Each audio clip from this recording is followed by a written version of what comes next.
Hey everybody, it's David Dyer, and welcome to Idioms episode 39. I'm your host, and Idioms is my mini-cast. 5 minutes at the most. About the same time it takes to find the source of that smell in your closet.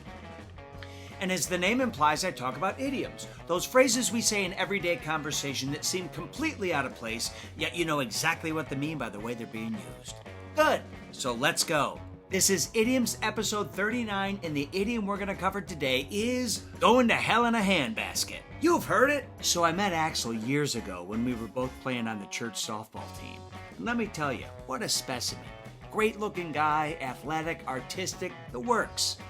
But now, I saw him at the mall a couple years ago, and he asked me what I thought GNR's next album should be called, and I was like, based on your face, how about going to hell in a handbasket?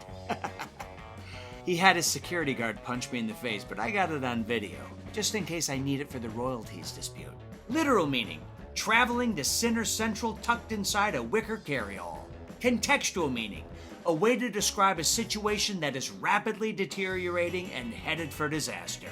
So let's explore the origin. Let's get official because phrases.org.uk gives us some good info on this one. They say a very popular theory is that this comes from the gruesome act of executing someone by means of a guillotine. Now, for those of you who don't know, a guillotine is a device designed to behead someone with efficiency. It had a tall, upright frame with a weighted and angled blade suspended at the top. The guilty party, well, allegedly guilty, would be let in, restrained, and then secured by stocks at the bottom of the frame.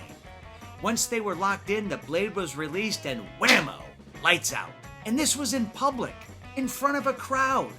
This is what people did before Netflix. Now, the head needed to fall somewhere so it didn't roll into the crowd, and some feel the most common place was in a basket or handbasket that was placed under the head before the execution. And since the criminal being executed was considered a sinner, they were said to be going to hell in a handbasket. That sounds great. Neat. Tidy. Easy. Like this episode is already over.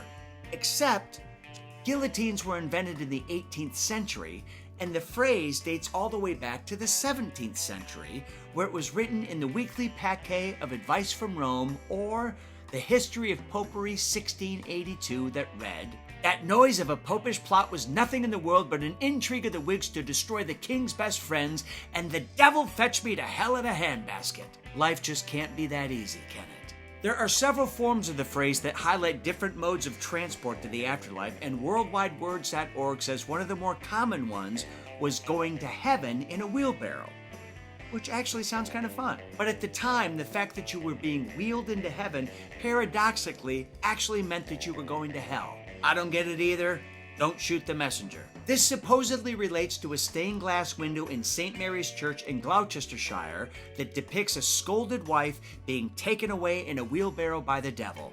I don't know, maybe he needed help spreading some mulch, and that was her punishment. Grammarist.com says the phrase took on its current form around the time of the Civil War in this country after having gone through many variations.